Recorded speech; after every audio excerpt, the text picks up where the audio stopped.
Hey everybody, welcome back to the channel. In one of my previous videos I did an unboxing video of these Renegade CycleKart springs. Today we're going to go ahead and install these on the 1932 Aston Martin LM8 CycleKart. So let's get started.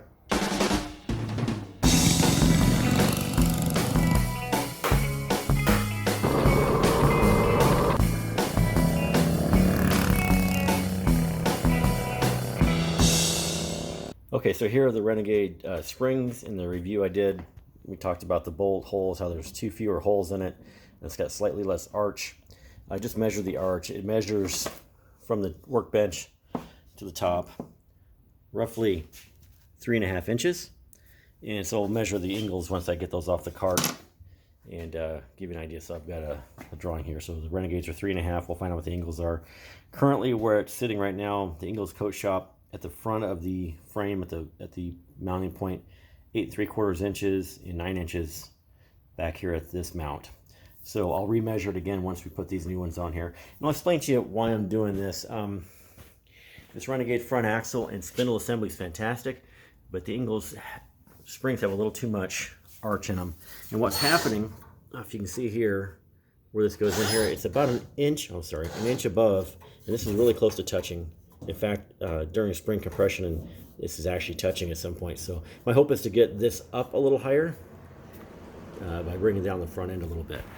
So we'll remove one spring at a time to keep all the front end geometry the same, and then see how that goes. So I may not videotape every bit of that because I'm trying to do this in the garage on my own. Anyway, let's get started on it. Okay, so we got the Ingles Coat Shop spring off the cart, and it's a little hard to see maybe on the camera here. About 4 7/8. Sorry, that's a little shaky. Off the workbench. So almost let's see, 1.5 inches, almost 2 inches. Well, 5 inches minus 3 1.5 inches. Almost 1.5 inches difference in height. You can really see the difference here. Let me take this other one out of the way. You can see the difference between the two. I've got them sitting next to each other here on the bench. So yeah, so that's going to get it down a little bit. So I'll get these installed and see how we go. Just a reminder too, in the previous video I made these plates, and I've got a little bolt welded through the center, and that's a locating pin basically. It's flush with the axle, or the spring rather. So you put them on this, through this hole. I don't know if I can put it in there. And it mounts flush in there, so that it just locates your spring on your axle on your spring, so it doesn't slide back and forth. So that's something I learned a long time ago. These things, when you're putting them together, your axle wants to slide back and forth in this space because there's really nothing holding it to it, except now this locates it. Some guys have actually done more gusseting, but this allows it to pivot. You can still pivot your axle to create Castor, but this locates it. So forward and aft on your spring. So just a little tip on that, just in case you didn't see the other video. And yeah, so we're ready to put this back together. I've already got the new spring sitting on the cart, and I'm ready to put this bracket back on and the U-bolts. So carrying on. Okay, so I got them both on, and on the previous video when I installed this, I showed you that I use this a quick nut, just a regular nut up here with no nylock, to locate everything, tighten it all down. And then I use a nylock nut to secure that. So there's going to be 2 nuts on here.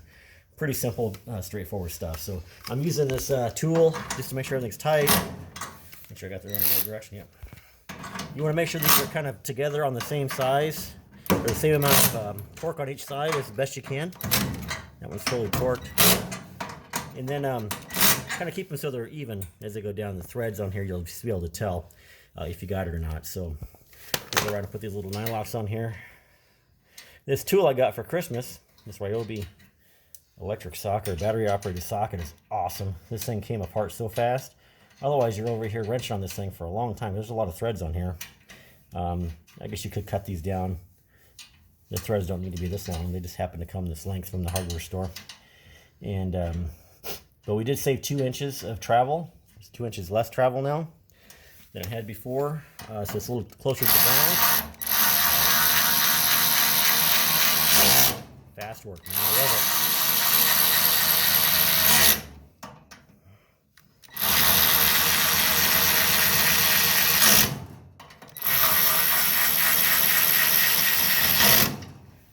fancy pit crew. I like this tool. All right, so I'll show you the measurements here in a sec.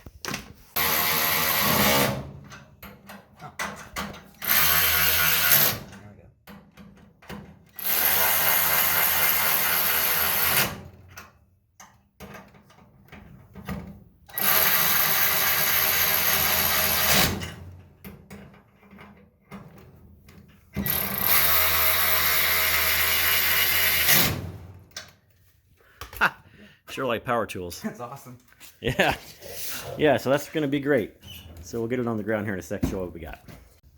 Okay, so we got about 2 inches of savings. The front end of the cart's 2 inches lower. So previously it was 8 3/4. Now it's 6 3/4. And about an inch or so at the rear, 1.5 inches. The Renegade CycleKart springs are going to work better, I think, for us. Here's Mark's information if you'd like to contact him about springs, spindles, brackets, or rear hubs, and he's also building some very nice frames if that interests you. So anyway, those are the Ingles Coast Shop springs. These are fine, they're just a little taller than this cart needs. So here's the way it sits now. You probably can't tell the difference by looking at it, but it is markedly different in the front. So we're gonna take it out for a test drive. You can see my fancy exhaust pipe there. I got that welded this morning. I didn't make a video of the welding because, quite frankly, I'm not a welder. So anyway, they are melted. Aluminum is melted together adequately. Okay, so let's take this thing for a test drive.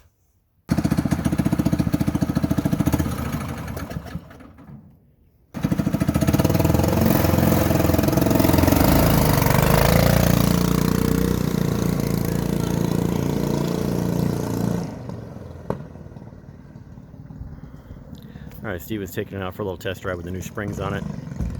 See how the steering works on it.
Mission success. So we got the new springs on here. I think that's going to help us. I'm going to have to do a little bit of clearancing on the body panel there because I think we got a tiny bit of rub at the tie rod. But that's not a big deal to overcome. Hey guys, thanks for watching this channel. Appreciate it. Thanks for the likes and the subscriptions. If you have any questions about CycleKarts or anything we do here, go ahead and leave a comment or question here. Find us on Facebook at CycleKarts North America or the Arizona CycleKart Club page on Facebook. Thanks for watching, guys. See you next time. Get out there and build something cool.